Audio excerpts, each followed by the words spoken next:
For 50 years, all of the records surrounding the investigation and the shooting of my grandfather have been classified. We may never know the truth because of the federal government and because of their efforts to obscure the truth. The shooting of Joe Colombo. In short, he had grown many enemies. And I think the main characters that we're looking at as enemies to Joe Colombo would have been from the government side. We've never been so united and so strong since that point. No. Ever again. I mean, at this particular time, how many different cameras were rolling at the time of the shooting? Okay, so you brought up an interesting name, and that name triggers Jackie. Yes. And that's how the two families are intertwined, basically. This is the FBI narrative that my grandfather wanted power and control, and he started this war. You know, that's their story. And I didn't know, and I'm a lawyer for 25 years, I didn't know the depth of all of this government corruption until I started working on your grandfather's case. You have FBI agents that came forward and were even telling their story, and they got demoted. This is directly from an FBI FOIA report. The Daily News is going to engage in a campaign at the FBI's request. People start to learn that, you know, everything is not as it seems. They do not want to release any of the records whatsoever. So who are looking to protect? And so let's come out swinging. Yeah. Let's get right to the point. Tell me. That is the point. The point is that. And good evening, everyone, and welcome to the Street Attorney Podcast. I'm your host, Gerard Marrone, criminal defense attorney, and I am very, very proud and honored to have with me this evening three amazing guests. Tonight, we're going to talk about FBI corruption, Joe Colombo's murder, Vic Orena getting out of jail, and we have with us Jackie Orena, who is Vic Orena's granddaughter, Don Capria, the author of Colombo, The Unsolved Murder, and Anthony Colombo, who's the grandson of Joe Colombo. Guys, welcome. Thanks for having us. It's my pleasure. And I think it's really important to have your story about your grandfather, your story about your grandfather, and then tied in with Don, who wrote the book about Joe Colombo, which is an amazing book, by the way. And to just memorialize the story and how many synergies these two stories have and how the two families intertwine and the staggering amount of government corruption. So I don't think I could do justice in introducing you guys. So go individually. Jackie, tell us who you are and your grandfather, and just give us a little bit background. My name is Jackie Orena. My grandfather has been incarcerated for the past 34 years now. You know, he was a high-profile case that during the 90s, you know, he went away for a very long sentence, about 400 years to be exact. So I've been fighting to get him out. My father was facing similar charges and was acquitted based on some of the government corruption, which also trickles down some time before, which then ties Anthony. Yeah, it's amazing how you guys tie in. Awesome. Yeah. And I'll jump to Anthony quickly. Well, thanks for having us on, Gerard. We really appreciate this. And thank you for traveling so far to be back here, Anthony. Yeah, happy to do it. You know, this is about, I think, correcting the narrative and correcting the false information that's out there as a result of government corruption. So we're really happy to be a part of exposing some of that and correcting the narrative, correcting the history in this. So I am Anthony Colombo. I'm also a defense attorney, as you know, which I think is a logical extension of the civil rights engagement my grandfather engaged in and my father did as well. And so, yeah, we're happy to talk about this topic. Great. And Don Capria. Yeah, I'm a writer from Westchester County, New York, and I was happily introduced to members of the Colombo family in about 2010. Spent years working with Anthony's father on the book Colombo, The Unsolved Murder. And during that time and the research, you learn a lot about the U.S. government. And I think as we grow as a society and we learn more and more, especially about things that are happening 40, 50 years behind us, we have to wait for this information to come out. People start to learn that, everything is not as it seems. And definitely with the book and with his grandfather's shooting and the story behind it, it's a painting that's never finished. We wrote the book and released in 2015. But we can continue to work on this until all of the answers are solved. And we may never know the truth behind everything that happened with that shooting and that day. But we are getting some really, really interesting stuff coming out of the files, so to speak, from FBI. And then people, I think, who feel more and more comfortable later in life that want to get a story out. So, happy to be here and talk about that today. It's my pleasure. Can I say, sure, we may never know the truth because of the federal government. And because of law enforcement and because of their efforts to obscure the truth and to not, for 50 years, all of the records surrounding the investigation and the shooting of my grandfather have been classified. And they do not want to release any of the records whatsoever. So who are they looking to protect? Are they looking to protect some organized crime figure who engaged in this shooting, or are they looking to protect themselves? Right. And so let's come out swinging. Yeah. Let's get right to the point. Tell me. So that is the point. The point is that, as Don said, we may never know the truth because of the efforts on the part of our government to obscure the truth and not release the full records involved in this. I mean, there was, just for example, at this particular time, how many different cameras were rolling at the time of the shooting? At least a half dozen take news the agencies. audience back. So Yeah, take me back. Right? Give the audience a little context. Give us the day, the time. This is 1971, correct? Your grandfather, again, was the founder of the Italian American Civil Rights League, which we revived recently, and we're all very, very high-level members of the league. So give us a little context, Don, and the day that that Joe Colombo, his grandfather, was shot. Before the day, I think it's important to know, without getting into too much of the history there, is that while a suspected mobster, Joe Colombo had started the Italian American Civil Rights League in 1970 after a case was brought against his son, a coin melting case. And in a short period of time, he started to assemble Italian Americans who really weren't doing much for their community and for their people. So while they were fighting against the FBI, Joe started to see a lot more opportunity to help the community. And with that, he rapidly grew to having 250,000 people in Columbus Circle in 1970 at the Unity Day rally. So fast forward, the Italian American strength in New York City, 1 year later, they were about to have the second annual Unity Day event in Columbus Circle. So that's where we arrive at the shooting of Joe Colombo. So there's a lot of stuff that we could unpack and talk about leading up to that day. But in short, he had grown many enemies. And I think the main cast of characters that we're looking at as enemies to Joe Colombo would have been from the government side. There were multiple arrests leading up to Unity Day on cases that he probably couldn't have been convicted on, just to try to hurt him through the media eyes. So on June 28th, 1971, which was a Monday, a lot of stores would close. There were placards that were put up. And again, it was supposed to be a day of celebration prior to the event starting, when I think there was only about maybe 15 to 20,000 people around. He was in the press circle, which was an area that was secured by NYPD. And to give you an idea of the law enforcement side that day, Albert Seaman is quoted to say that it is the largest police presence in the history of NYPD at Unity Day in 1971.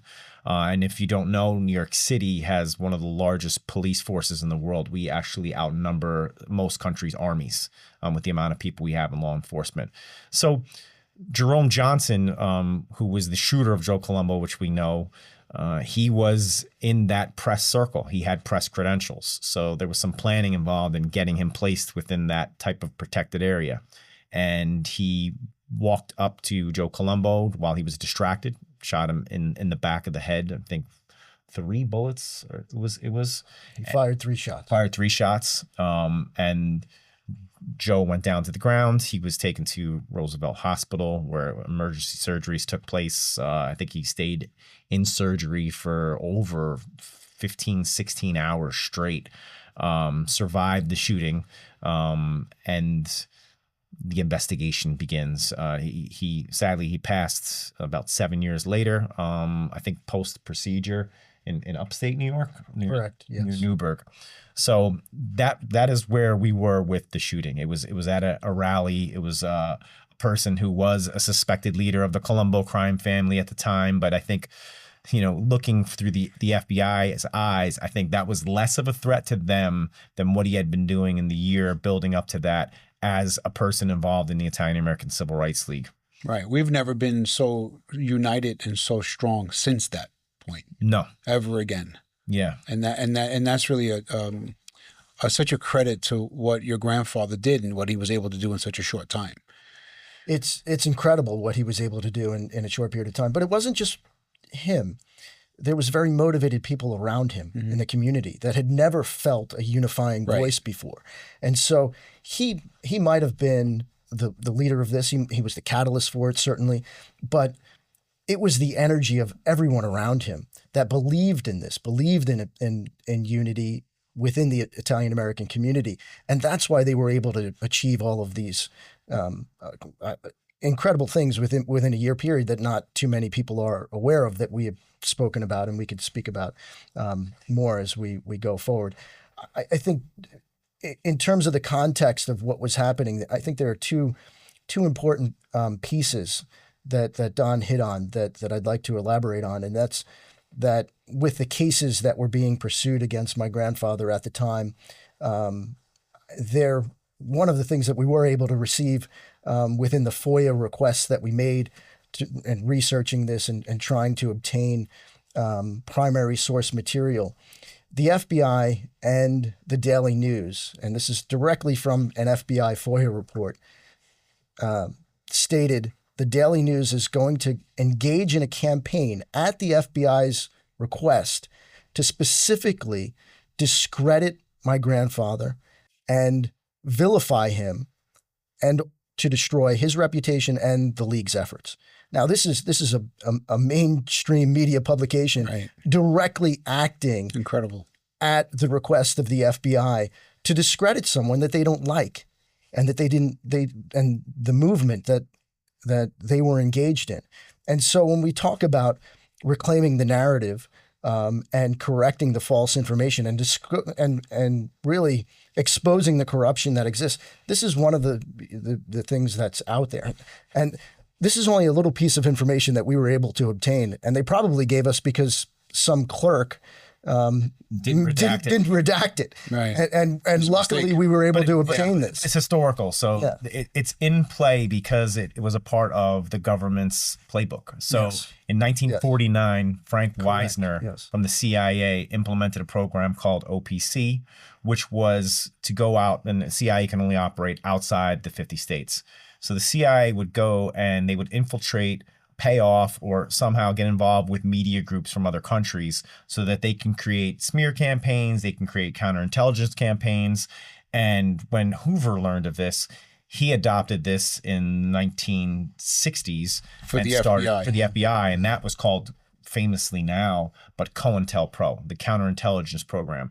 He loved what Wisner was doing, and he saw the successes that America was having by creating counterintelligence campaigns around the world and thought, well, if we can use a program like this on our own soil, well, then we can go after communists, we can go after black liberals, women's lib groups, we can go after the mafia, we can go after anyone that we think is a political dissident. So what he's talking about, even with the FBI and the Daily News, that's just one piece of many operations that we're doing that were on paper. This is not something that we heard in conversation from an old agent. It's not a conspiracy theory. No, it's not a conspiracy. It's on paper. It's something that we're reading from FBI paperwork.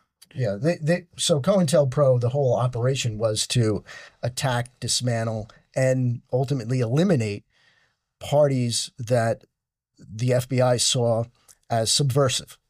So certainly my grandfather fits into that mold. because of the allegation with the organized crime, but then also with the civil rights movement. I mean, they were going after Martin Luther King and Malcolm X in a similar way as they did. I think the only reason why we know about COINTELPRO is because there was a group of, I believe it was students. The Citizens Organization, yes. Citizens Organization. Who broke into an FBI office and was able to extract from there the COINTELPRO reports. And that's how we know. And so COINTELPRO shut down shortly after my grandfather was shot. In 1972, that's when they apparently ended the program. End of 71, actually, right after. Right after he was shot. And so, yes, the COINTELPRO were tactics that were used against the black civil rights leaders to interrupt, dismantle, and eliminate. It was by any means necessary. Now, one of the tactics was to commit murder? Certainly. Yes. And Fred Hampton. Hampton. They paid on it, on the Black Panther, Fred Hampton.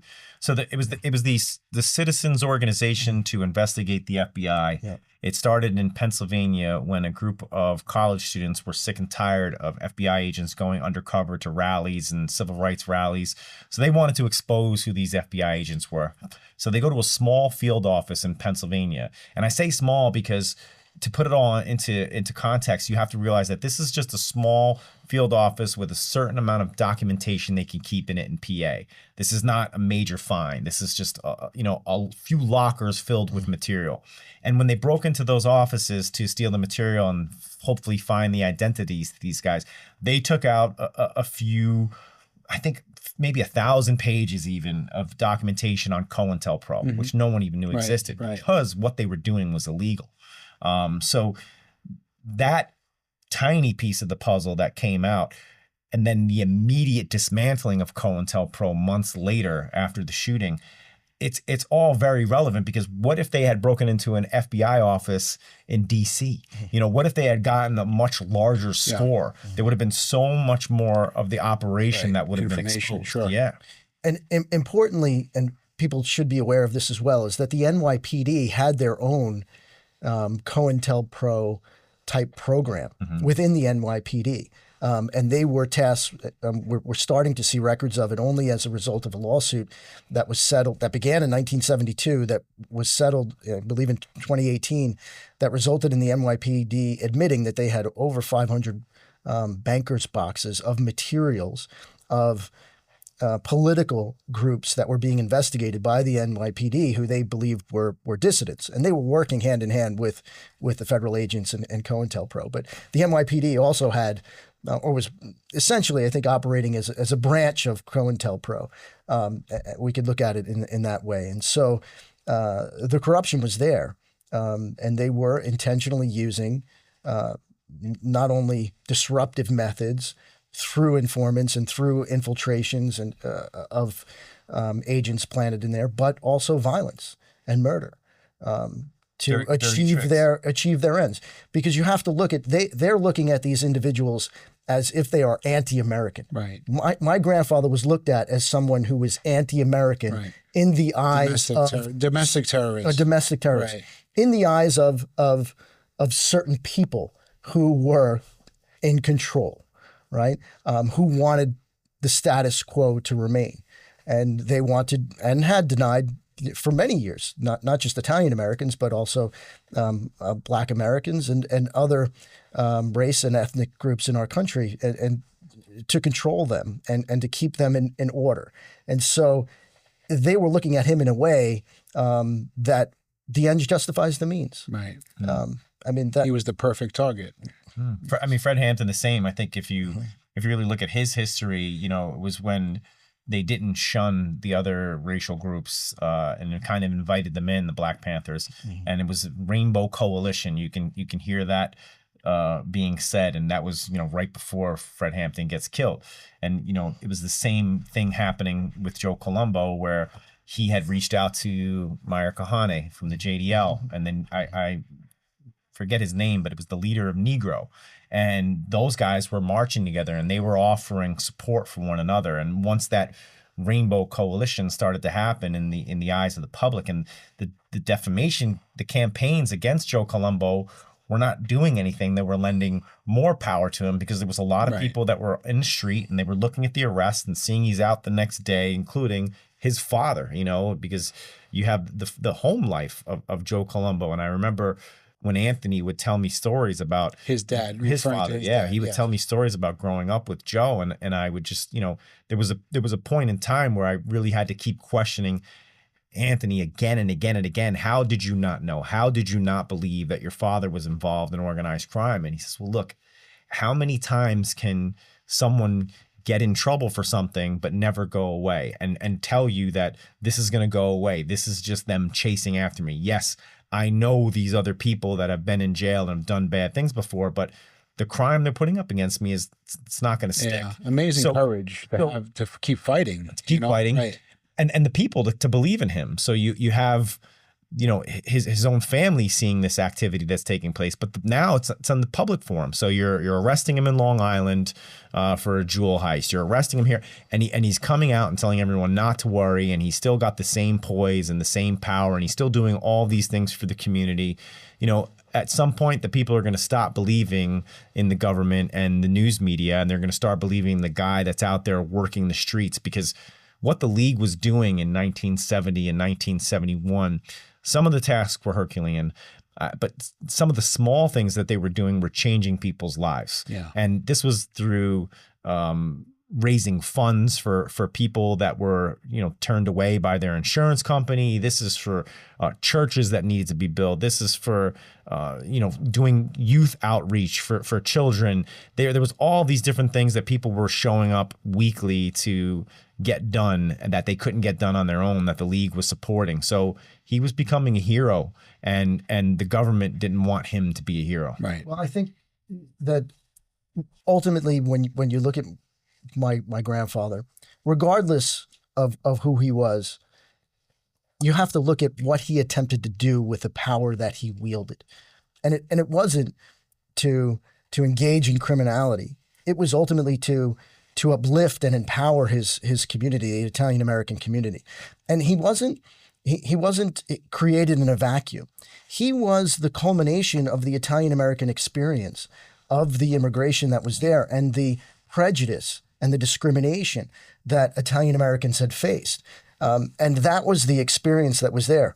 The arrest and prosecution of my uncle Joey was just the catalyst to create the League. But all of that activism, all of those experiences, I think were there within him. And several years before, he was one of the founding members of AID, the Italians of Americans of Italian descent. Right, which was the predecessor. Which was the predecessor, which was started in 68. And the timing of that was right on the cusp of 1967, when all the strike forces went into Italian American enclaves throughout the United States, Brooklyn being one of them, New York City being, I think they had 5 different strike forces within the 5 boroughs. But their tactics were the COINTELPRO tactics. They were very, very heavy-handed. Harassment.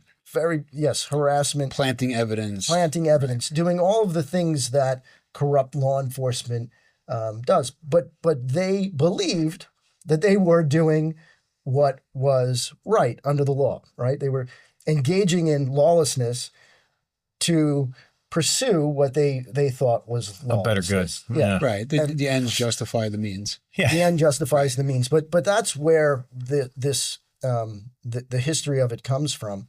So getting back to your point, the government being responsible for your grandfather's death. Yeah. It's undeniable. If you look at the situation with any critical thinking, and you evaluate the evidence that's there, and our training is to do that as lawyers. Lawyers, if you do that, it's undeniable. Right. There's no way that anyone could say that there wasn't a conspiracy in Columbus Circle that day to eliminate my grandfather. And it wasn't a conspiracy involving organized crime figures, because guess what? Here we are 50 years later. Right. We know every little detail about every single organized crime murder that's there. We know now right? more than ever. More than ever, with 50 years of informants, 50 years of investigation, 50 years of documentation. And what do we know about my grandfather's murder, right? What has been released about that? One informant has come forward and said Zero. And even for even for profit, I would say, you know, if you look at a lot of them, you know, they're doing their telltale books. It would be, you know, the greatest thing is to have this juicy information. I mean, we look at Frank Sheeran, right? And I Heard You Paint Houses. You know, here's a book filled with a bunch of stories that would, if true, make him to be this heroic guy from that era who was responsible for all these different murders, and even in Murder Machine, right? You have some stuff that spills over into other people's work, but you know, he wanted to take credit for that. So someone needed to take credit for the Colombo and it never assassination, and it never happened. They could have profited from it. And I'll tell you, who could have profited the most was Pete the Greek Diopoulos, who was Joey Gallo's right hand bodyguard, with him every day, there when Joey Gallo was shot in Umberto's. Okay, he ended up cooperating after Joey Gallo was shot and killed. He wrote a book called The Sixth Family, and in his book, guess what he doesn't say? He doesn't say Gallo was responsible, Gallo and I planned this, or Gallo and us and the Gallo crew planned. No, he says this was not a Gallo thing. Now, this is an informant who's writing a book. Now, you would think if it did happen that way, this would have been something that everybody wanted to hear. Yeah. This would have been something that would have sold a lot more copies. Right. But he wasn't willing to say that because he knew that it was an FBI government conspiracy to eliminate my grandfather. Right. One of the realer books. Well, he knew he didn't do it. Well, but he was also with him for plots to kill Joe Colombo. Yeah. You know, that book is probably one of the best pieces of source material I've read from an informant, you know, because it's very honest, that book. And he talks about even post-shooting, them going to, you know, not him personally, but Joe Gallo and Albert Gallo having to go and sit down and explain where they were, what they were doing, what they were plotting. You know, and I met people from that President Street area while I was interviewing for the book. And, you know, there's a quote that... By the way, your book is amazing. It's a textbook because all the facts you state, and they are facts, are all backed up. Oh, yeah. Yeah, we which is amazing. His father wanted to make sure that when we wrote this book in a fashion of writing for, you know, historical purposes, that we backed everything up with evidence. Which is a very rare, if non-existent, existent occurrence in this genre, in this day and age, where people just talk basically off the cuff, anecdotal, no backing up of the evidence. You know, even the stories that they have through other people are mostly fabricated. So I remember even reading the book. I think there was multiple attempts on Joe Colombo's life. It was one time somebody was waiting for him in a van, Yeah, they grabbed a box van. It was like a mattress style box van, and there was a hole cut in the side. Right. They were driving in Diker Heights area to try to catch him coming home. You know, there was definitely a rift. We don't deny that between Gallo and Colombo, and it was very evident. There was a lot of people in the street that were talking about it. And Gallo did hate Joe Colombo for his own personal reasons. You know, while a lot of people didn't know, one of Joe Colombo's closest people in the Gallo organization, Larry Gallo. Larry Gallo was actually the person that when he devised AID, it was Joe Colombo and Larry Gallo who were putting that together, who at the time knew that they, for certain reasons, couldn't be at the front of an Italian-American organization. So they had reached out to people that were in much better positions to lead that organization. And I think it was at your uncle's arrest that they reached out to AID. And by that point in time, AID was really comfortable in just being an organization to potentially head up for, you know, big parties and scholarship funds, and they didn't really want to do any work in the street. Right. So that's when Joe... It was it's dangerous work. It's dangerous work. Absolutely. Yeah, protesting the FBI. Right. What he was asking people to do, you know, again, the whole thing, like he did it as a scam to take money from people. you know, that's probably the worst idea a scam artist could ever have. I mean, you're trying to force people to show up and rally against the FBI. I think there's better plans that were in place that would have come from who everyone that I interviewed and spoke about Joe Colombo said, a very calculated man. And if you watch him speak, yes, there's a heavy Brooklyn accent, but there's also a lot of pause and a lot of thought in everything that he delivers. It's very interesting to watch him speak publicly. It was also very interesting because as a true crime aficionado, you know, having studied organized crime from the turn of the century all the way up into the 90s, it's fascinating to see someone from that time have so much footage on him because he went out and he spoke to news media. Sure. He spoke, you know, in public at the Park Sheraton Hotel dais meetings every Wednesday night. So it was super interesting to see all of that happen with him and the public eye, but also, you know, it was everything that would have been his demise. But to the Joe Gallo and the shooting and the John Q. Public story, one of the things I wanted to say was that when I interviewed someone that knew Gallo and was with Gallo around that time, he had said that when Joe Gallo got word, he said something to the effect of, that black guy just shot me too. You know, knowing that he was going to be. Well, it was the perfect setup. Yeah. And, you know, when you examine Joe Gallo's personality, right, he's out there claiming that he was one of the barbershop quintet that was responsible for the murder of Albert Anastasia, right? Why wouldn't he claim my grandfather's as well? If he was willing to claim that, why wouldn't he claim my grandfather's? Because it just wasn't. It wasn't true. Yeah. It just wasn't true. And I think the whole Gallo thing is overblown because my grandfather did have a very close relationship with Larry Gallo, who was the oldest brother. And when you look at the reports of the individuals who were actually at protests and rallies, guess who the names also include? The Gallos. Yes. They were right with your Albert was there. Father side by side. Larry had passed, but Albert Gallo was there, and he was there, and so were other members of the Gallo crew, so to speak. And so this whole thing is completely overblown.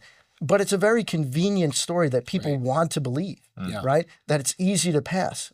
It was an organized crime thing, and so that to me is a false narrative that people need to reject.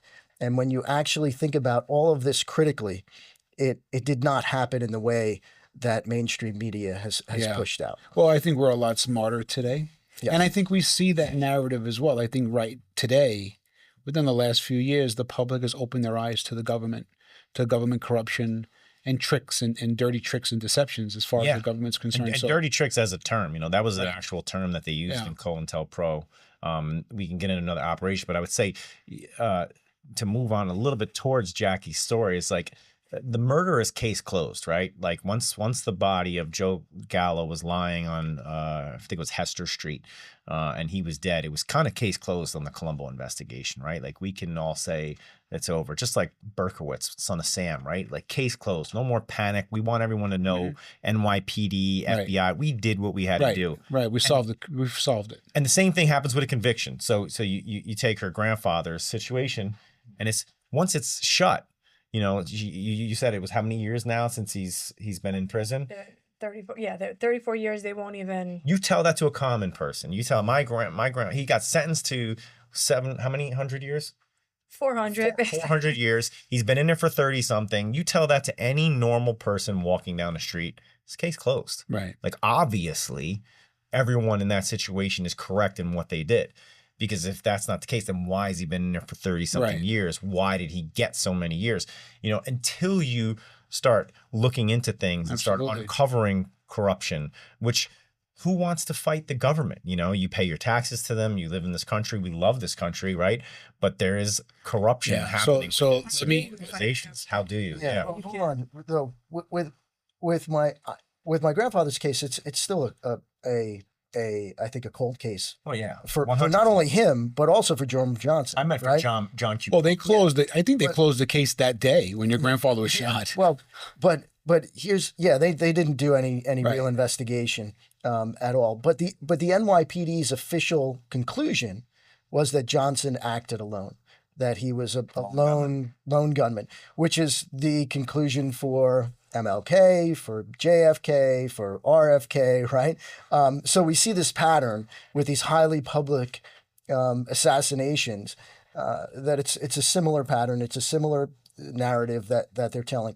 But the NYPD's official conclusion wasn't that it was mob related. They rejected that, and they concluded that it was a lone gunman, despite having very clear evidence of a conspiracy, including from a top echelon informer, Greg Scarpa, who actually in the FOIA, this is all documented, went to the FBI and presented them with a photograph of a young, attractive black female who had accompanied Johnson on that day. That's right. There was a female. Yes. And Hi, Don, Joe. she's the one who distracted my grandfather, and then fled. Scarpa provided the FBI with a photograph of her.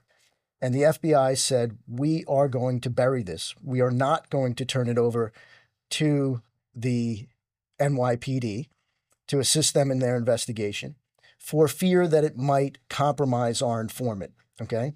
Now, if you're thinking that compromising the informant was Greg Scarpa, well, why? The FBI could have given this to the photograph to the NYPD and said, we received this anonymously. They don't have to out Scarpa as to where right. They don't have to do that. But the person that they couldn't protect, their informant, is the person in the picture, right? Because once the NYPD has her identity, how do they protect her? So the informant that they were talking about protecting wasn't Greg Scarpa Sr. It was their operative. It was their girl. Female. They're right. Yes. And by the way, the photograph came to Chief Seidman in a roundabout way from someone else. And they were actually able to follow up on the young black female. And they had tracked, she lived in New Jersey, and I believe it was maybe Rutherford, but she lived in New Jersey, in the same town that Jerome Johnson was from. And they tracked her to Georgia. Mm. And when there were several detectives who went to Georgia, and there was a car parked outside of the home with Jersey plates. Okay, what a coincidence! Mm-hmm. And when they went there, they couldn't identify the young black female. Now, tell me that there's a coincidence that you're tracking somebody from New Jersey to Georgia, and in the driveway there's a car with plates from Jersey. Right. I mean, look, you don't. I mean, any Keystone cop would say, have to be a rocket scientist. Okay, we got to bring this girl in for questioning. We need to put her in front of a panel of people and do a lineup. My mother was one of them. She was there. She would have been. She told the NYPD there was an accomplice, a young black female. But they never interviewed her. They never followed up on any of those things. So the book gets into a few in depth, really interesting coincidences. I mean, one piece also is that prior to the Unity Day shooting, Jerome Johnson was assigned an FBI number. So this is someone that was never had a federal case brought up against him, but he has an FBI number. This is just a super coincidence. Mm-hmm. The other one, which I didn't interview her personally, but I interviewed her husband, which was Barry Slotnick, who was the lead attorney for he was for Joe and for the Italian American Civil Rights League. His offices were bombed in 1970. And there was a lot of political bombings that were taking place at that time, but the League really didn't have any enemies. So it was an interesting bombing. But walking out of the building and walking into the building at the same time, minutes before the explosion, was Barry Slotnick's wife. And not until Jerome Johnson's face was put on television for shooting Joe Colombo did she jump at the television screen and say, Barry, that's the man I saw walking out of the building before the bomb went off. coincidence or not, it is, Yeah. proven that we I sometimes don't know if don't have there's the such a ability. thing as a coincidence, But she jumped out of her chair when she saw his face on television Yeah. saying that this is the guy that I saw at the bombing. And getting back to the classified records part, okay, and the corruption that exists in not revealing these records, not opening them up. When I initially did a FOIA request for Jerome Johnson to the FBI, I cited his FBI number, and the request came back, we have no record of this individual. Okay. How does somebody have an FBI number, but you have no record of him? Right. Okay. No, you have a record of him. You don't want to acknowledge that you certainly have a came record to of the him. attention Yeah. of the FBI. Now, interestingly, a number of years later, I renewed my request. And now the request came back, yes, this individual exists. Yes, we have a file on him. But then they cite the reasons surrounding an individual who's in protective custody or an individual who is a cooperating informant as to why they would not disclose this information. And so On Johnson. on Johnson. Yeah. And so it's very bizarre. It's very And strange. this is a guy who acted alone. Yes, this is a guy who acted Yeah, alone. case closed. Okay. So who are they looking to protect? Okay, so you brought up an interesting name, Greg Scarpa. And that name triggers Jackie. Yes. And that's how the two families are intertwined, basically, right? So just to give a little You context. share a villain. Yeah. And just to give a little context on my relationship with Jackie, we've been fighting to get her grandfather out of jail. And we recently just filed an emergency compassionate release for her grandfather, Vic Orena, who's been incarcerated for 34 years, right? Yep. He's 90, He's going to be 91 in August. right? He's 91. He is blind, legally blind. He He has has glaucoma, Alzheimer's, yep. dementia. Dementia. When you and I speak to him on the phone, he doesn't even know why he's in jail. He doesn't even know where he is half the time. And the last time you and I spoke to him, he told us that he was sending us sandwiches. Yes. Right. And we needed to not put them in the refrigerator. Right. Yeah. So this is an individual, and this is a horrible, horrible case. I mean, compassionate release statute generally is written for someone like Vic Orena. I mean, he does not know where he is. You're punishing basically an empty shell of a person, and it just goes to show how long the vindictiveness of the government can last, and how it destroyed his life and your family's life. You're his granddaughter, and it's a true credit to you on how you really just dedicated your adult life to getting your grandfather out of the jail. And I think you were only 11 when you lost him, right? 9. Yeah. 9. Okay, so you were a kid. Yep. And then as an adult, you started learning about the corruption and how unjust it was.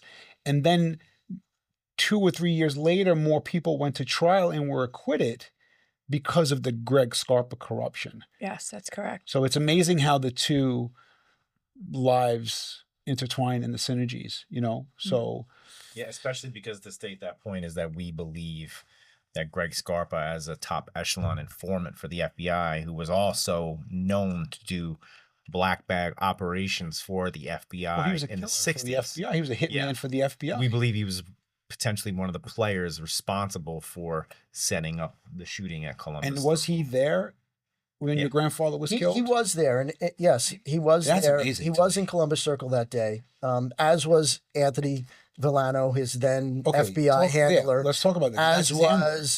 was Lynn Delvecchio. Delvecchio, yeah. who was supervised by Anthony Villano. Who ultimately put her grandfather in jail. Yeah. So let me. Part of the connection, I would say, obviously Villano, we had dealing with Scarpa years ago. Yeah. We know that Scarpa was involved as a top echelon informant since the 60s. We know he was used on different operations and different things. I think from that time frame, we also know that COINTELPRO was very strong in play, and this is a playbook that they used and tactics that were used and people that were involved in these kind of things. So to skip a little bit of time between then and then Villano passing, the reign to The pretty torch, much DeVecchio, and then DeVecchio taking on Scarpa, we know that Villano had corruption involved in, his relationship with Scarpa. So But to tell everybody that don't know, Yeah. Villano was a handler. And this is An FBI agent. An FBI agent And Scarpa was an informant from the late 50s, correct? Right. Yeah. But so a handler is someone who will flip someone, but then also, you know, work with them to get information. These informants are being paid. These informants are allowed to operate illegal activity. So Villano was, you know, kind of a rock star within the FBI organization, because no one that was a made guy in organized crime. And that's why they developed this program for it called the Top Echelon Informant Program. And Scarpa was the first person to ever be in that program. And then going to DeVecchio, right? Yeah. DeVecchio was... So Villano got in trouble, obviously, for how he was handling it. They say that, you know, Scarpa might have corrupted him, whatever the case was.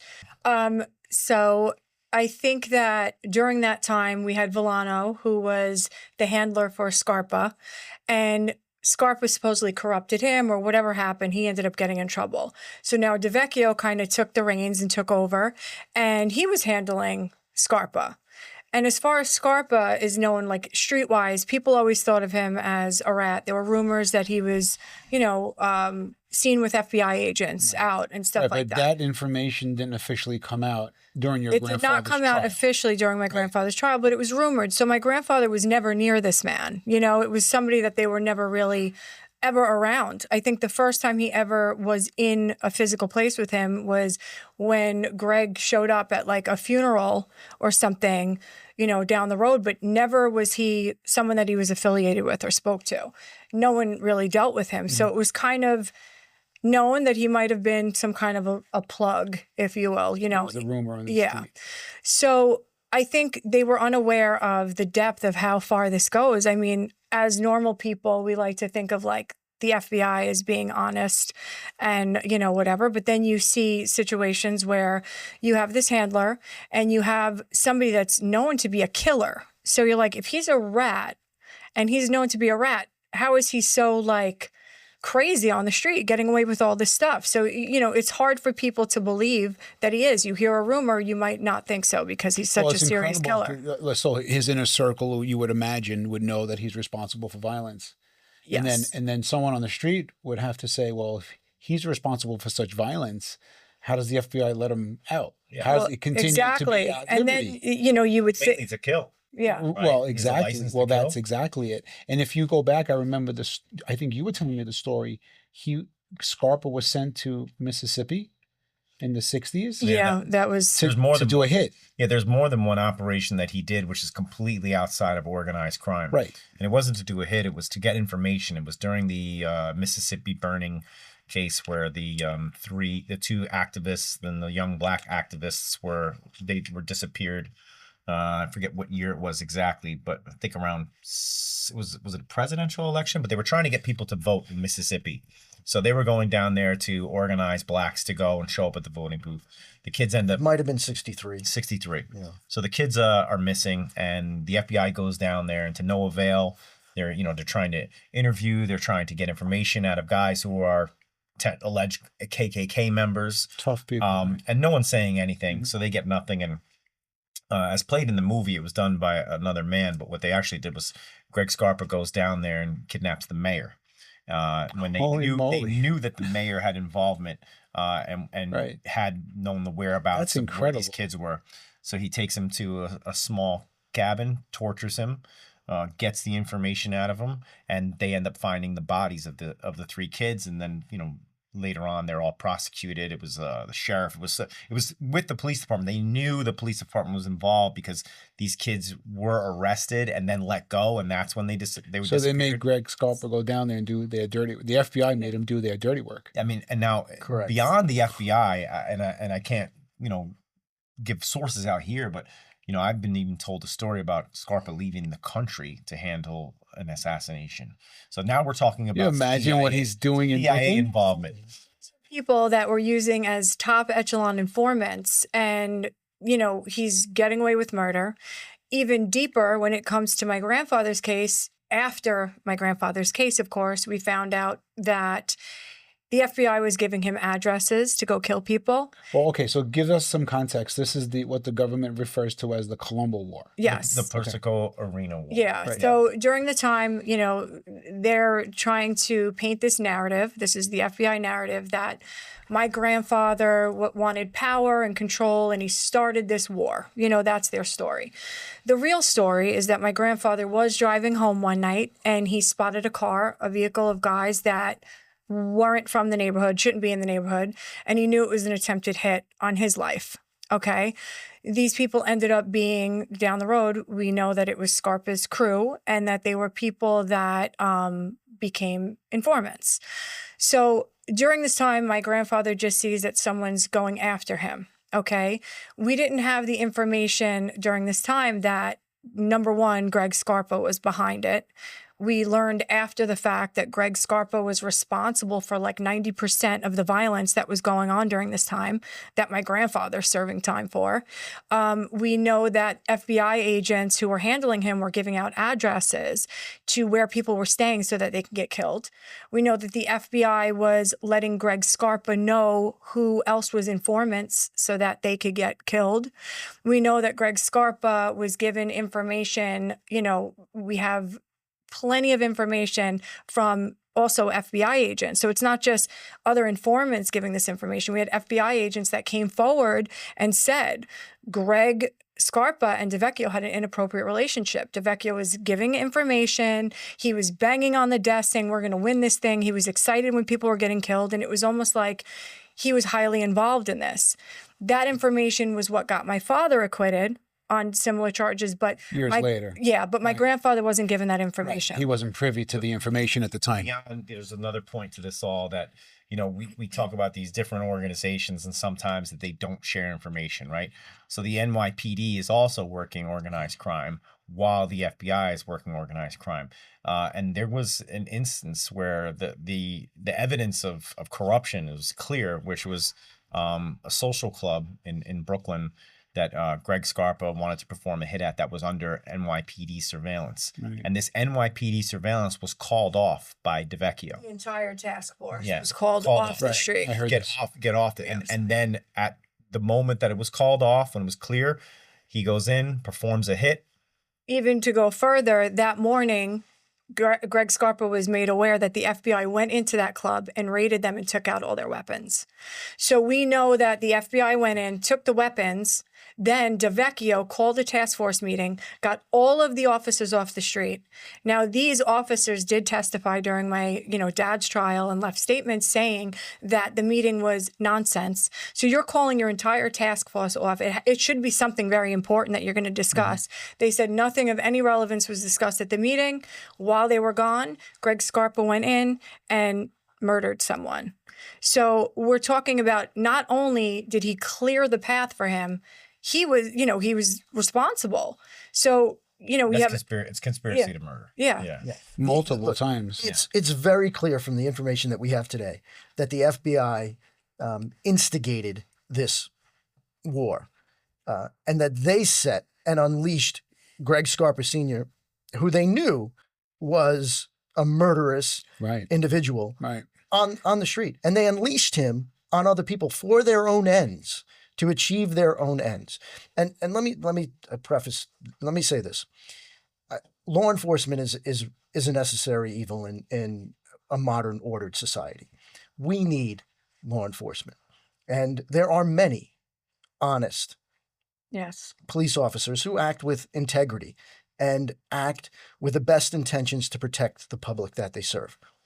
But what we are highlighting here is corruption that is undeniable, that not only resulted in the murder of my grandfather in front of thousands of people, but resulted in a 400-year sentence for her grandfather undeservedly, because you have law enforcement officers who believe that they can act in contravention of the Constitution, in contravention of due process, and in contravention of the very rule of law with which they're supposed to uphold. Right.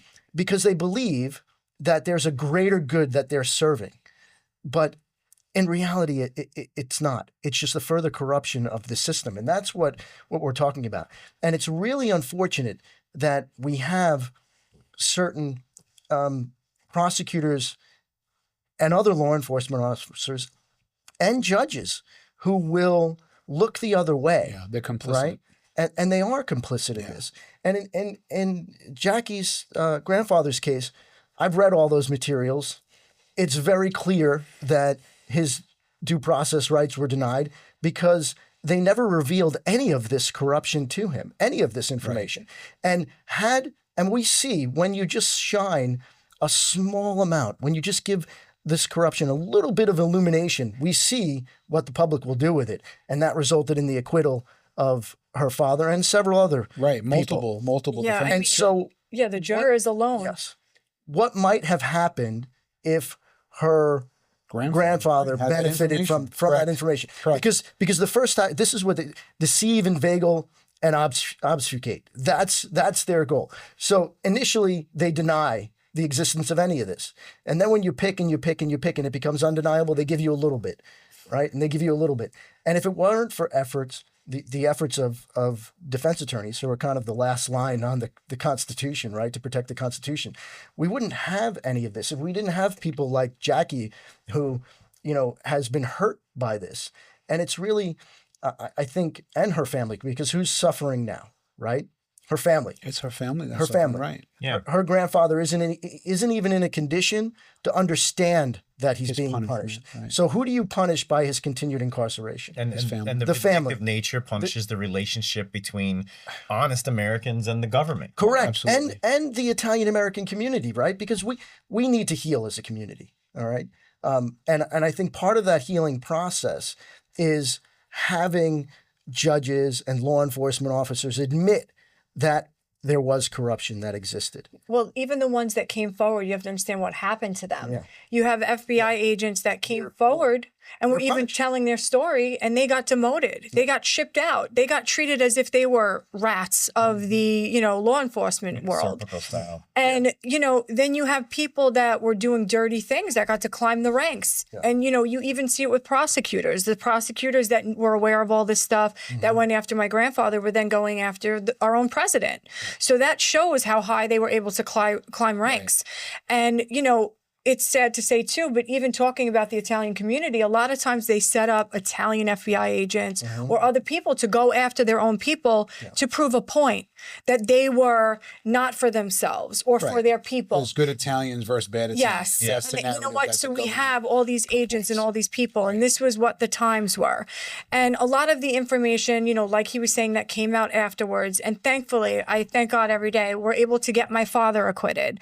It also wasn't ever looked at for my grandfather. And we tried to get a retrial. I see that. And that's the fight and my frustrations. Or when I brought this emergency motion for compassionate release, the government has an opportunity to respond. Yes. And we left because it was just the cookie cutter response by the government that this man was, he is responsible for the Colombo War and all this murder and mayhem. Yeah.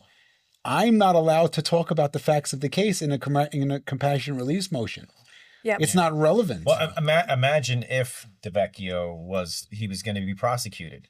Imagine if DeVecchio was prosecuted and found guilty in conspiracy to commit murder, because that's what it is. If you're helping align the plot to kill people in one faction of the war, well, I tell you, the house of cards would fall. Yeah. So they the political pressure that took place against the state that wanted to prosecute him, the case never ended up happening. Right. Because they don't want the stain on their institution. Okay, that's what they want to avoid. They don't want the stain on the individual. They're not protecting they're protecting the institution, and they don't want to stain on their institution. But I think as Americans, I think we can say that those institutions are good, but the individuals who occupy them. Individuals. Now, if we unravel that, it's going to trickle all the way down from your family to mine, and it's going to open up a whole can of worms, and it's going to prove what we think. Listen, when you're a family member and you live it and you know it and you know your family's stories and you know the history behind it. I mean, even what my family says about his family and the history, and even, you know, from going to the rallies and being so proud of being Italian and everything that he was doing and being such an icon to them, it's the same kind of thing. And it trickles down, and we see it with the FBI agents and the handlers and everything that's going on. It's going on for decades. More came out now, you know, and I hope more comes out down the road. But, you know, who is that going to help? You know, it's like his family, you know, it's like your grandfather is no longer here. We would love to open that information. It's classified. You know what people believe. You know what they want to talk about. I have proof because my father was acquitted. But how do we get that open? Right. How do you just get yelling them at a brick exposed? wall. And it's a disservice to the Italian American community as a whole. And I think you said that in your speech 2 weeks ago at our gala. Which was amazing, by the way. Which was you had truly us all amazing. crying. Yeah, and the Italian American community was never the same. And if your that was the intent, right? That was the intent behind this. That was. I mean, they destroyed it at that time, right? I mean, it never recovered. It never recovered. And when you look at the division within our community, that it has persisted now for 50 years later, right? And imagine what we could accomplish as a community, right? With if 5 we were more unified, years. with 5 more years, right? Or even let's say 5 more months, right? Okay, because of all the things that they've done, and that's I think a twin pillar of what people don't understand. You can't understand my grandfather's assassination and the shooting unless you really understand Italian American history in the United States and the prejudice and the discrimination, the persecution of Italian Americans that existed, and what he was trying to do at that particular time, and the achievements. I mean, it was action, and it was results. My grandfather was really result oriented, and you know, there was just an amazing amount of pride within the community during that period of time. And we have we have very successful Italian Americans, right? I mean, we have Italian Americans on the Supreme Court, but what we really need is an Italian American president, okay, who I think comes from an inner city borough, who's experienced some of these things, or knows the history, and who knows the history. And then I think we're going to start to see some of the revelation of the corruption that exists. It's hard for us to break in, as Italian Americans, to that upper end of society. Well, I feel that's where the league really came into play, especially in the New York City Department of Education. Yeah, they really started to notice that, like, why some of the kids weren't, you know, doing well in school, and so that the admin had nothing to do with Italian Americans. And I think Steve Aiello, he was one of the main people from the league, proponents to helping with the education system in New York. And I believe he went on to become the education czar for Ronald Reagan. Right. Correct. So that happened in the 1980s. He still continued the fight up until I'm trying to think of if he worked past Reagan. But there was Dick Capozolo was another person within the league, or there was all these people in the league whose name no one would ever hear of. And that's just because everything with the league was associated with a crime figure or a reputed mobster. One point that I want to make. So we're all members of the league, and your grandfather was the founder, right? And I think we take action as a league, as an organization, but then once we kind of understand and we're part of the league, then our individual actions are also under the league's. You know, we wear that hat as well. Like, as a lawyer, I do things as an attorney, but also wearing the hat of the Italian American Civil Rights League. I think you do the same. I think you do the same. Certainly Anthony does, since we've been reinvigorated. And the Italian American discrimination, persecution it's right here today in her grandfather's case. Mm-hmm. Because there are so many people with the exact same set of circumstances, medical circumstances, physical circumstances, same types of cases, not Italian Americans, that are released. Yeah. They're either pardoned or they're released with compassionate release. And I had a fear when I was writing this motion, and it took us about a month, right, to put, and it was a tremendous amount of facts that we had. It's a lot of information. It's a lot of information, yeah. And I honestly didn't know. And I'm a lawyer for 25 years. I didn't know the depth of all of this government corruption until I started working on your grandfather's case, and I just had this horrible feeling that he was going to pass away before we filed the motion. And that's how sick he is. Yeah. And I would sit up at night and I'm just thinking like, oh my God, I got to get this thing done. I got to get it in to help him, you know? And I think the government, that's what they want. He's a political prisoner. Okay. Yeah. Grandfather's a political prisoner. And he's being punished because within the Italian-American community, we've kind of had to solve many of our own problems and be dependent upon each other because we couldn't get loans, we couldn't get insurance, we weren't being given regular jobs, right? That's the prejudice that exists. So when you look at community-based, right, we were relying upon each other, and power is a very jealous mistress, okay? And the federal government wants to consolidate all power, and they can't allow individuals to consolidate that kind of power. For example, like my grandfather, or maybe somebody that's very respected like Jackie's grandfather.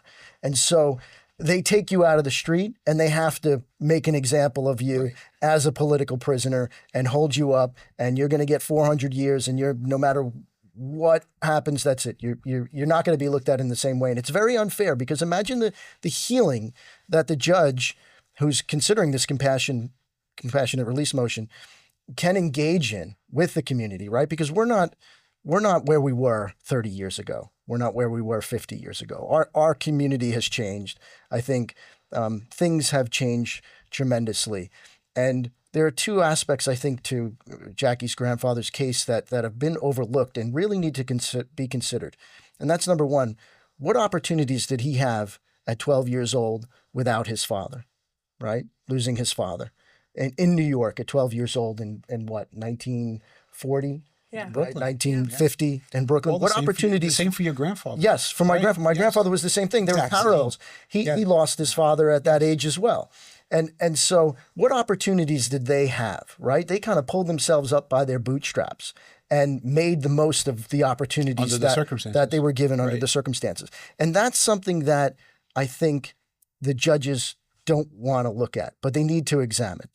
The other thing is that I think that the judge has to look at, in the original opinion, the sentence that was imposed, the judge said, hey, I want to deter other young Italian-American kids from getting involved. Yeah. Judge Weinstein. Right. That was a big part of his opinion. And that's the deterrence, the general deterrence factor, so that other younger Italian-Americans don't engage in this. But 30 years later, look at her family as an example. Do we have anyone? No, you have very successful people, right? You and I, and other members of our community. Her entire family is legitimate. Yes. Right. Okay. And it's a shame that we even have to say that, right? Yeah, that you have to state it. Because we can't be legitimate. We can only infiltrate, right? But when you look at this 30 years later, look at all of the other Italian Americans who have gone on and done very successful things, very good things. So there's no need for that general deterrence. We did that. Anymore, right? You imposed it then, but now reevaluate it, because what was maybe was the right decision then, and I'm not going to say that it was, but if you think it was the right decision then, it's no longer the right decision now. When you look at where we are, I think as a community, and the success that many of these other younger people have had. And so it's very unfair. And it needs to be re-examined. And I'm very proud of both of you for pursuing this. And we hope, everyone hopes. It's a scary thing. I can only imagine how Jackie feels, and it's her grandfather. But for me, you take someone's, liberty in their life, you put it on your shoulders. Yeah. It's literally on our shoulders. It's our responsibility. Right. Every time, you work on the motion, and you're just always thinking about it. If you're working on something, you're focused. We never have time off. Right. And you're just always thinking about it. And you know, like it's only business, but it's not. Yeah, And there's we a take it human so behind- personal. The feds give you a number, Right. Right. There's a human behind those numbers, Right. And that's what we see. Yeah, Like Anthony and I see as criminal defense. And I quite frankly, I think that's what makes me a good criminal defense attorney, because I see the person behind it. It's not business for me. It's very personal for me. I agree. You know, I also say, you know, unfortunately not in your grandfather's case, but there's a neighbor behind every conviction. And that meaning, you know, someone's going to get out one day and they're going to live back in the society. So you talk about the vindictive nature of how they sentence people that go away for crimes. You know, we're known to hand out, you know, football numbers in the feds, they call it, right?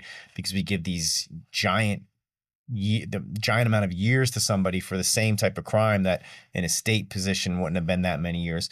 You know, what are you doing for your neighbor? Because you're sending a message to them. You're sending. then if you message. cooperate, they just open the doors. Well, what is so talk about the Biggest deterrent. hypocrisy. And I can tell you personal experience. I mean, from that, my father's best friend, Ali Marola, my friends that I grew up. He had three boys and a daughter.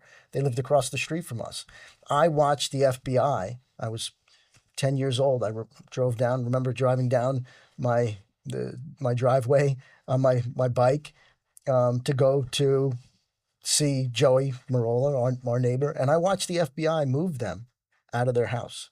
Okay, after he began cooperating.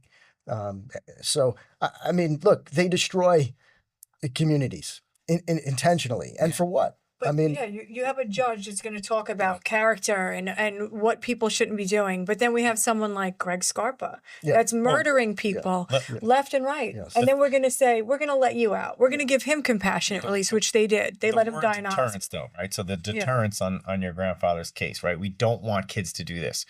What does that say for any witness that cooperates, that comes from a life of crime? Because I've always believed, and I see this so much, you know, in the publicity of hip hop and all of these people that turned government informant that were criminals, gang members, and what the message is to them and to youth, and we promote it through the record labels, is commit crimes all you want, Right. do whatever you want, become a killer, exactly become what a you're saying. gangster, Of course. and then cooperate, Right. and we're going to give you your cake and eat it too. So every young kid that's watching television, watching these rappers, glorifying. not only glorifying it, it's telling you all you have to It's the do if you playbook. want to be a criminal is go out there and commit crime. The government's going to take Right. you in, Scorch and the earth. we're gonna give you a badge, and we're going to let you know, no one can tamper with you because you're a federal witness Right. now.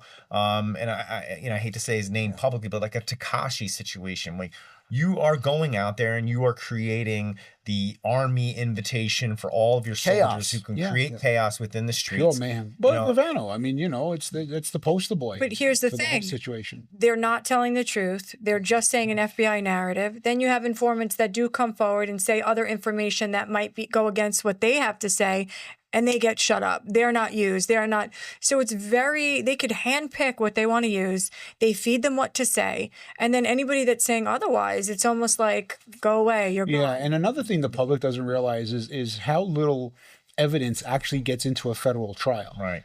Which is, so Yes. it's not like I could just go into court and talk. And give evidence that's real. That's correct. So when you're on trial, evidence has to come in a certain way. It has to be in an admissible form. And oftentimes, a federal judge, it's so subjective. So I can have the same facts as you with two different judges with two different results. And it's very, very subjective as to what a judge will allow a jury to hear or not hear. And that all the time is the difference between a conviction and an acquittal. So it's very, very unfair. The system is very unfair. And the government loves to backdoor. So I had a trial last year, a federal trial, and they were not allowed to speak about organized crime because it was not an organized crime case, but it was two Italian guys on trial. And the government was told, this is not an organized crime case. You're not allowed to say the word mafia. You're not allowed to say the word organized crime. They were allowed to use, I heard you were a wise guy in the neighborhood, something like that, right? And that was it. And this was a stipulated issue that me and co-counsel fought. And when the government's witness was on the stand, he just went on a narrative that the defendants were members of organized crime and they were bad guys in the community and they were in the mafia. And I'm like, What's so believable? are you kidding? I mean, We Like, call what that did we- spring loading a witness. Oh, That's what it was just such a setup, you know? it's so Yes. believable. You can give anyone with olive skin, add a little bit of weight to them, put them on the witness stand, and tell me that his hot dog stand was kicking up numbers to some. You're gonna believe it. We've been fed it. I mean, look at where we are, and we talk about things that we do with the league. One of the early things that the league was set out to fight against was the way that Italians were portrayed in the media. And at the time there was that's zero. That's very portrayal. frustrating thing. Yeah, but at least now we've had an Everyone Loves Raymond, and we've had shows that don't always portray us as criminals. But at the time, there was nothing that was out in the media, and there was no interest in Hollywood to ever do a story that showed Italian Americans as hardworking individuals Correct. who are a good part of society. Well, I always say it. If a young person today wants to know what it is to be an Italian American, they watch The Sopranos. Right. So if you see someone in that's their absolutely wrong. that's absolutely wrong. Great show, but terrible. It's a great show, Yeah. but like my oldest son he'll be 21 next week. And if he wants to know what it is to be Italian American, he'll watch The Sopranos. And that's a show that was around since what, 1998, maybe 99. Yeah. It's a plate of food, right? And if you're only eating one thing, eventually your health is going to go. And I urge, and I'm not even that old, but I do urge a lot of younger kids, stuff that's written inside the book is, don't even try to learn the full Italian American experience, because we have 500 plus years of it now, right? The immigration, but try to learn at least post World War II. Well, And everyone should know the immigration experience. Well, they should learn that. But I mean, even, and I studied this a lot because I really needed to know Joe's experience, who was a World War II veteran, right? And this is a guy who, at the same time, and the Italian Americans, if you don't know this, were the biggest minority that fought in World War II. At that time, they were going after Italian Americans because of Mussolini. Right. So you had, radios that were being taken from people's homes. You had curfew put on Italian Americans. You had bank accounts that were frozen. All this stuff was happening against the same community that was sending all of their sons. Sounds like today. They're doing the same thing today. It is, the cover of the book, right? It's Duke Santoro standing aside Joe Colombo, and if you haven't seen the cover, he's holding up a sign that says, "Are we headed for a police state?" Right. This is the forward thinking of Joe Colombo from 1970, 1971. And to have that kind of vision, back then, and then the fact that it's true, everything that he was talking about and preaching to people, it's amazing. It's amazing. Yeah, it is amazing. And another point, just to go back to that trial, which was so eye-opening for me. And it was really that trial was the catalyst for me to say, I want to do something. And then I found, everyone knows the story, how we found Mike Crispy in Jersey with the Italian American Civil Rights League. And then when New York got involved, we just put it on steroids. And then Anthony got involved, and it just took it to a different level. And it was restored to its old form, right? And when we were picking a jury, the jury knew nothing about the case other than the fact they knew my name, my client's name, and the co-defendant's name. The other attorney was Irish. Thank God, right? He was Irish. And we had jurors that did not want to be on the case because they were afraid. Yeah. But it could have been a Medicaid fraud case. It had nothing to do with the mafia, nothing. But they assumed, because we were all sitting at the defense table, Italians, that they didn't want to be a part of the case because they were afraid for their life. This is a self-inflicted wound, I think, because what you were talking about watching The Sopranos and thinking that that's the correct reflection of our community, right? And so what we need to get away from that stereotyping. We need to reject those movies, I think, as a community, and we need to stop allowing Hollywood to exploit us in that way. Everybody Loves Raymond, I think is a great depiction of Italian Americans in the community. It's nothing to do with criminality, and that's what we should start promoting.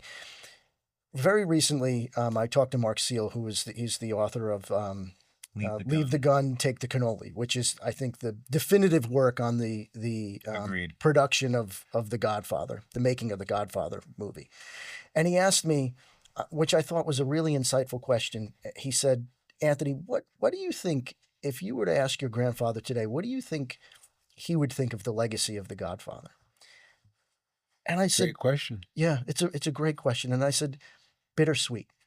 Bittersweet. I think that would be his response. And it's bittersweet because I think he would be very proud of being involved and helping the production of the greatest movie in cinematic history, according to many critics, right? I think he would be very proud of that.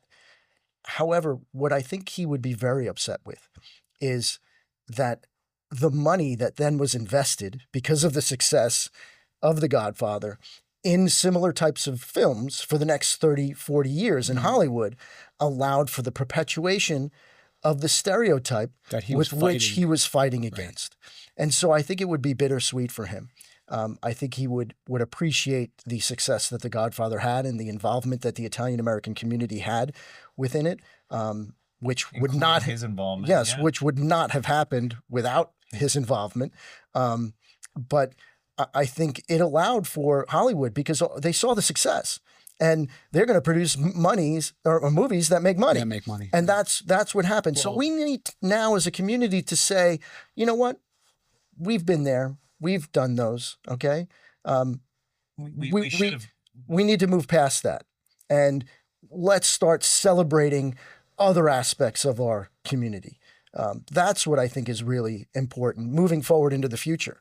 So that I think for me, one of the things why I wanted to get back involved with the league and why I was very happy about this happening is because I want to leave a good legacy for my daughter so that she can not only be proud of the Colombo name, but she can also be very proud of her Italian-American heritage and explore all of it, because we are, right, the descendants of Rome. We've done great things throughout history, but also American history. Right. I mean, we are a pillar of the American community, and we needed to be celebrated as such, and get away from one aspect of Right. our Stop being- identity. Stop right? being the butt Yeah. of jokes and 50 and things years like that. later, we talk about The Godfather and how he would have felt about it.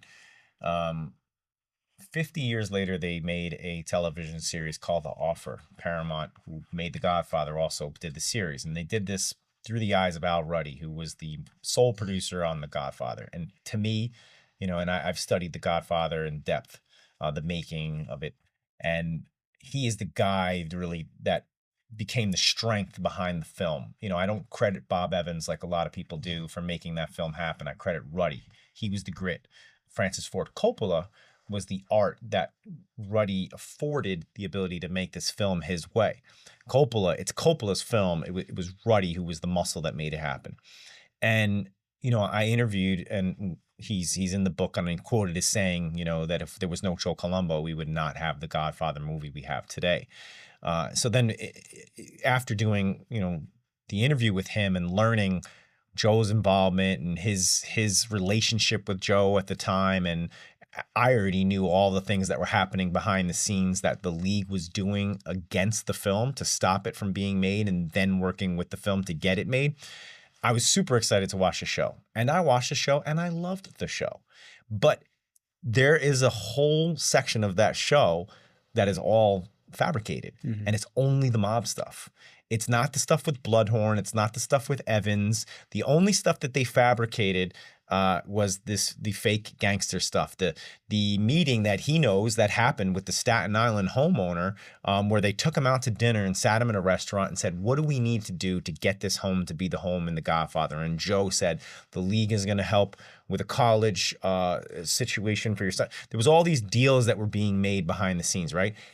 In the Paramount show, they put him in a basement. They kidnapped him. Sure. They kidnap Right. him. They make him pee his pants. It's just, You can't win, man. you can't win, but Yeah. there's every opportunity. You have the ability to do this the right way, but at every opportunity, at every turn, you're going to defame them, and you're going to show that. We as you guys know, we're fighting something very in Hollywood right now. We're very, very close to announcing a victory in that battle, right? But I'm sorry that we weren't around as a league and as a united community to go after The Sopranos and go after Jersey Shore and go after things like that, make things that make us look ridiculous as a people. And it just came out when I was speaking 2 weeks ago at our event. You mess with one of us, you mess with all of us.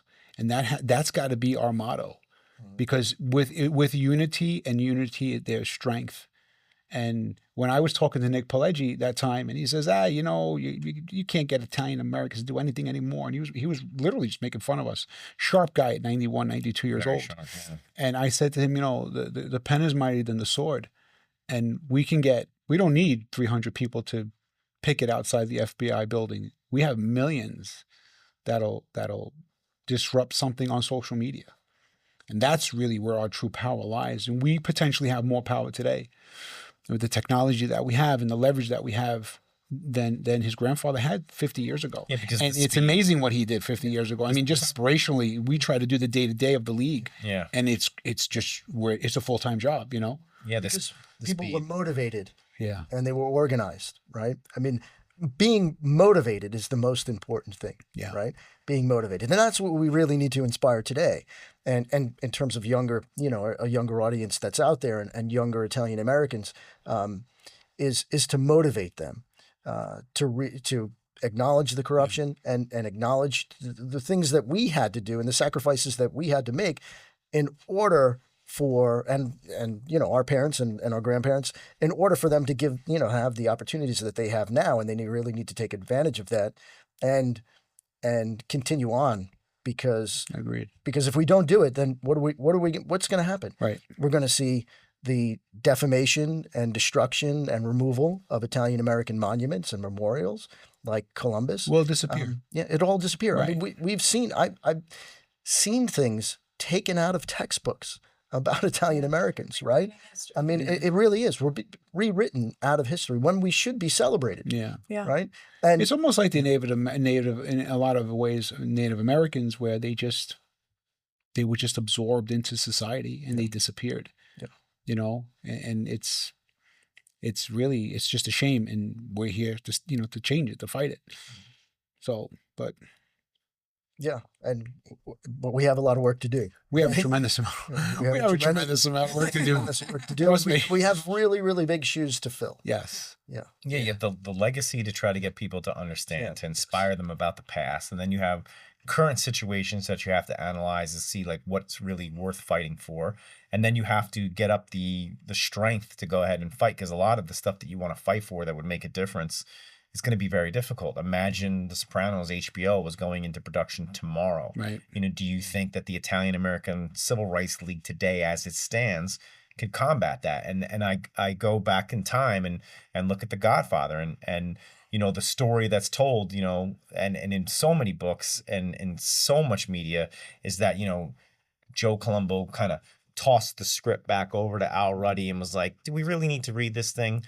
We just want to take the words Mafia and La Cosa Nostra out of the script. And that's the win, right? That's what the Italian American Civil Rights League wanted.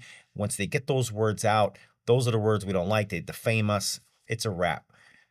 There's such a bigger piece to the puzzle that Joe was aiming for that everyone overlooked, and they overlooked it again in the offer, even though Al Ruddy knew this to be true, which was that Joe just wanted to bring Paramount to a locking arms situation to the public's eye, that the Italian American Civil Rights League actually stopped a Hollywood production and said, we are going to join forces with you. We are going to make sure your community is protected. So yeah, the script is meaningless. Right. So it's symbolic in a lot of ways as well. It was the symbolic victory that he was after. And I think also to legitimize the league, that Hollywood would sit down recognize with them. the league, right? Because of the specter of organized crime behind it. And really, once they did, this was something that I think my grandfather foresaw. Once they announced that, Gulf and Western stock plummeted. But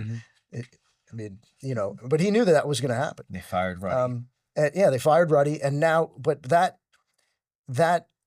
forced Ruddy, I think, to become more ingratiated with my grandfather, because it was my grandfather who made the call and said, Ruddy's back on the picture. Okay. Right. Well, it's also the recognition of the discrimination. It's almost like when you talk about a red Volkswagen, all you do is see red Volkswagens on the road. Yeah.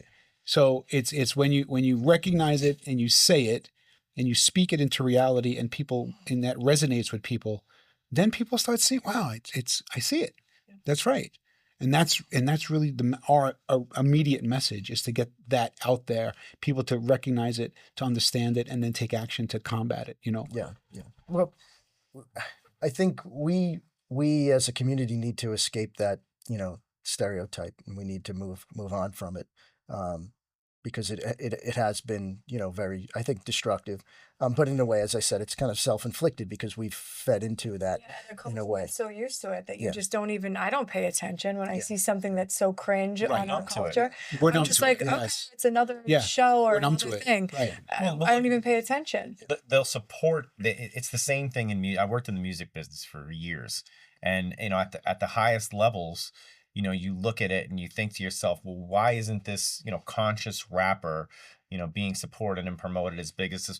Well, the iconism of these rappers that glorify violence and promote money as the god, and that's through the visuals and music videos. And I don't want to get down a rabbit hole here, but what I'm getting at is that if you're promoting this narrative that's going to continue the government cycle of what they need for life to work and to operate, and this bottom end of society, which Italian Americans lived in for many years, can keep destroying itself, right? Because it's not about ending crime, right? It's about locking people up, and we know someone else might come into their place, and then we get to lock them up again. And it's the same way when one of these rappers dies. It's like, well, someone else is going to pop into his place and put it. There's a rotation here that everyone is looking for. And you said the word disruptor before. Joe Colombo and the League were a disruptor to a rotation. Martin Luther King, Fred Hampton, Malcolm X, all these people were just John F. Kennedy, disrupting a rotation that, the power that they need to hold and have over people. If they don't have that, they don't have that control, then they're not winning and they can't lose. And that's part of the grave injustice that has not only been done to my family, but also I think the Italian American community, because it wasn't my grandfather alone who was doing this, and his achievements were as a result of the unity within the Italian American community. So anything that they achieved, it was done as a community. Right. And so to deny him the legacy of being a civil rights leader is to deny our community the legacy of having, a civil rights activism. And the League. And we're really the only community, I think, within American society that hasn't been recognized for our civil rights activism and the efforts that were made. And part of that is the convenient blame on my grandfather's background, or involvement, alleged involvement in organized crime. And it's really an injustice. And as I said earlier, I said, regardless of what he might have been associated with, look not at who he was, but look to what he attempted to do with the power that he wielded. And it was for good. Yeah. It was for the benefit of not only Italian Americans, but Black Americans and Jewish Americans. And it was that type of unity that is really frightening to the status quo, right? I agree. And when you take a leader who can unify, right, different ethnicities, different religions, different races, and have them saying things in one voice, that's got to be frightening to the status quo. And that's why Nixon hated my grandfather.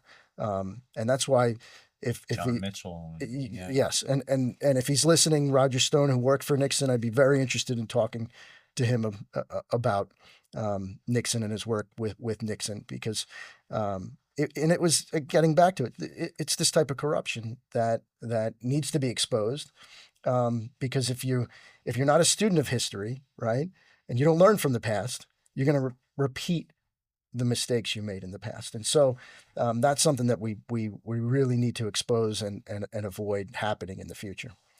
Yeah.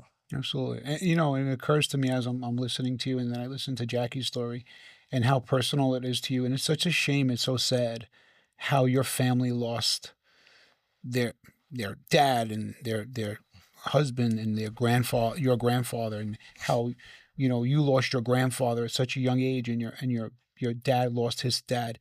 And that's what they don't see. That's what the public doesn't see. The generational impact. Yeah. They don't see that, because these scars It's stay with us. Three generations, two generations. three. And right, I mean, Yes, right here, you three- guys are three both gen- grandchildren. There's such a parallel between Yes. Yeah, it's Jackie's crazy. experience, you know, and I feel and that think my empathy, like I'm experience. very empathetic to that. I guess maybe because I'm a defense attorney or whatever the case may be, but, and because we're all so close and I see that, man, it's just so sad. Yeah. It's such a shame that the victim, Well- you guys are still victims of that circumstance, that corruption, you know? Yeah, it's very unfair because we're being defined by Hollywood or other individuals in the community, and we lose our control over our own family identity and It's have true. zero control over what's being said or what's being done because because they were in the public sphere, the public Right. atmosphere. And they could do anything. They take shots. They can do anything they Right. want, and they can betray our family in any way that they Well, want we to portray talked about Godfather of Harlem, how they portray yeah. your grandfather as this drug dealer, heroin, like Yeah, it's not. nothing further than the truth. They just take a name and they just put a script to it. So I don't watch any of these You can't. shows, okay? It'll for drive that you reason, crazy. because it is very upsetting. Yep. And I've been told about the way that they've portrayed him in there, and it's only one dimensional, right? It's a caricature of actually who he was. But the reality is, and the truth is, so much more interesting, I think, and so much more controversial Yep. when you actually look at what the league was doing and what they stood for. And Don said this before in terms of my grandfather's thought process. He was a very progressive thinker. And in 1970, 1971, the league was very heavily involved in obtaining things for disabled individuals in the community. Okay, that was something that really hadn't started yet, right? But they were pushing that. They were pushing and promoting women, right? Here's this a patriarchal, alleged mob boss. But when you look at the captains in the league, 10% of them were women.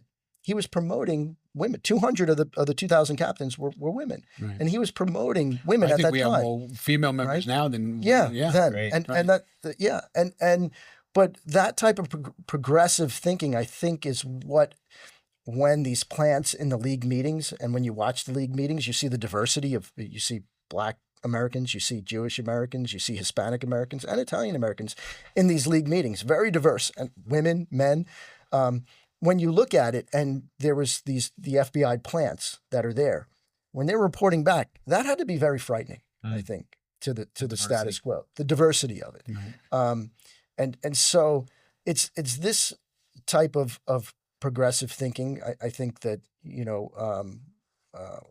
is what defined him, and ultimately what was his demise. But it's also, you have to think too, like, imagine you didn't know all this history and you didn't have all the stories from the people that knew him, and you're actually going by what they're putting in these movies, or these people that don't know what you've been through or what you've experienced. 98% You of the know, public. even for me, it's like, I have the stories that my father was so proud to go to the, rally, and they had the bumper sticker, and they were like shouting down the block and, holding the flags, and they were so proud. And it's something that he clearly remembers, that one year that he went. Yeah. And it was such a memory and such a thing for him. And then fast forward, people that don't have that, and they're just watching a show. Yeah. That's it's crazy. Well, I think our goal is next summer we have a Unity Day I agree. in June. And I told you, I think we need to, because a lot of these people who were there originally, I think we need to record their voices, Yes. because they were witnesses right. of history. Of history. And I think we do need to send it to the National Archives.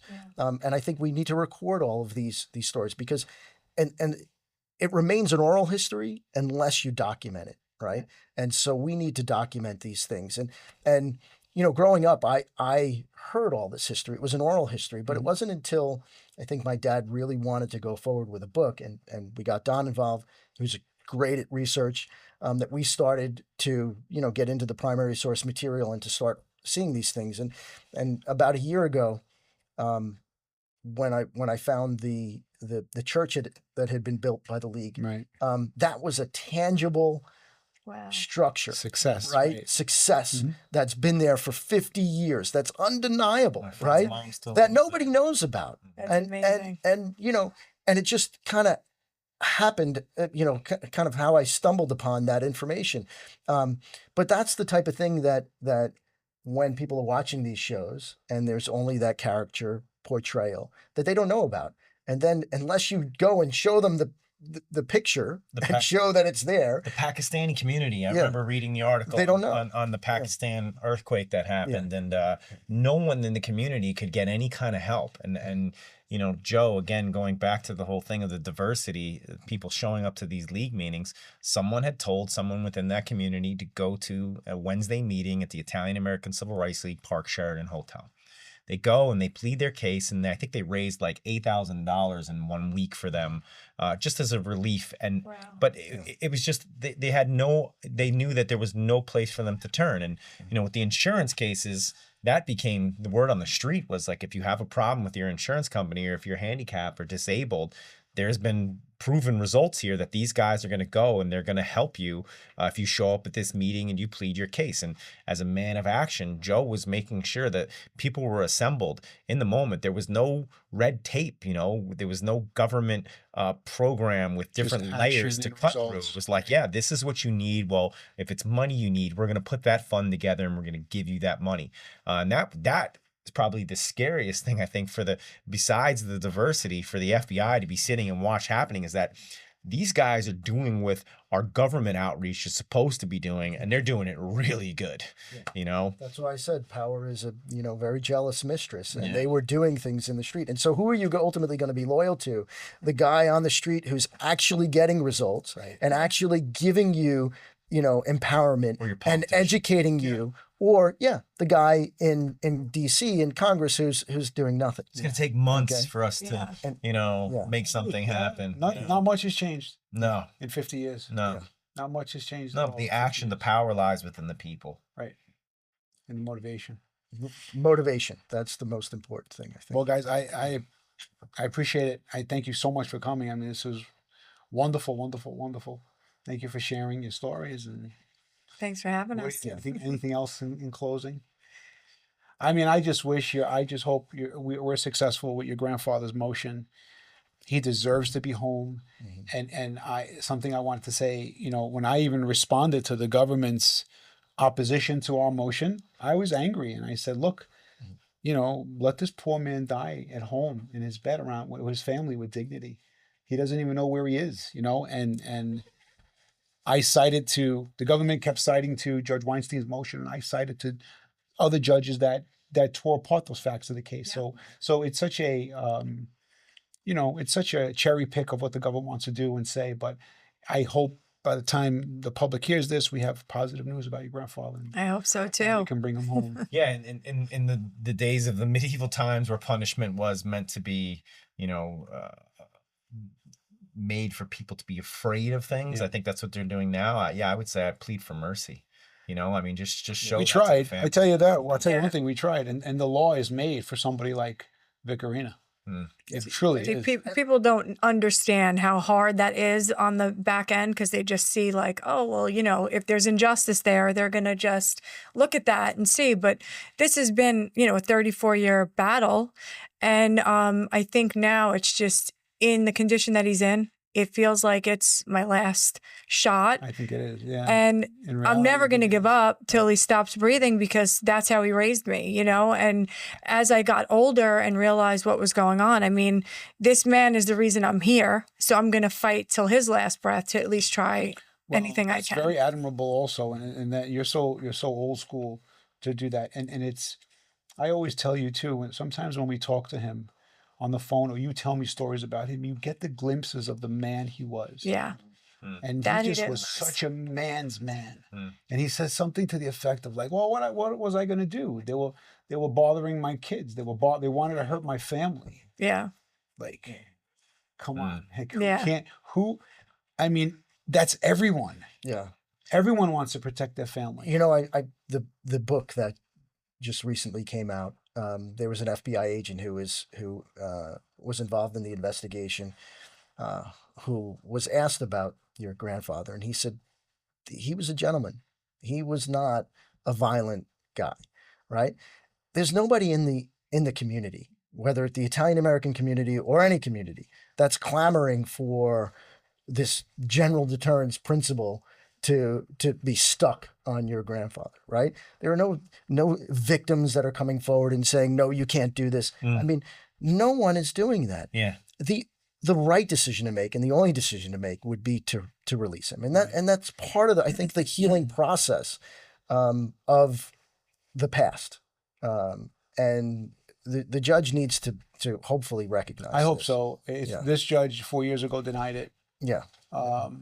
And it called me crazy, but I still feel that there's a power somewhere lurking behind this case to never make him come home.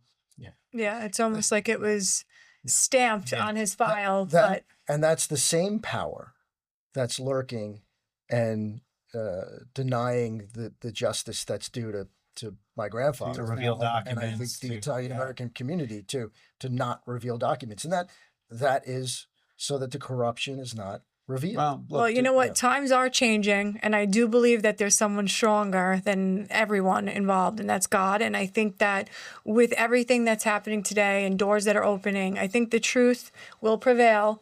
I do think that we're going to start to see some headway, and whether it's my grandfather getting out, maybe down the line, everybody fighting to get some of that information out, because that involves a lot of us, and that should be opened, and maybe in numbers, with whether it's the league or a group of people or the families of victims that are dealing with this FBI corruption. We all came together. Really fight. It was great the way we all came together, how the stars aligned, how we all met, and we all came together and we revived the league. And there's so many people behind us that are amazing as well. And again, so motivated. I mean, we have to sometimes rein them back because they're so motivated, But again, I really pray that this man is released. It's the right thing to do. Absolutely agree that the government was behind Joe Colombo's, behind his murder. And we have a lot of work to do. We truly do. But again, with unity, there's power. And that's right. That's the message, right? unity. Yes. Thank you, guys. Thank you. Thank Thank you. you.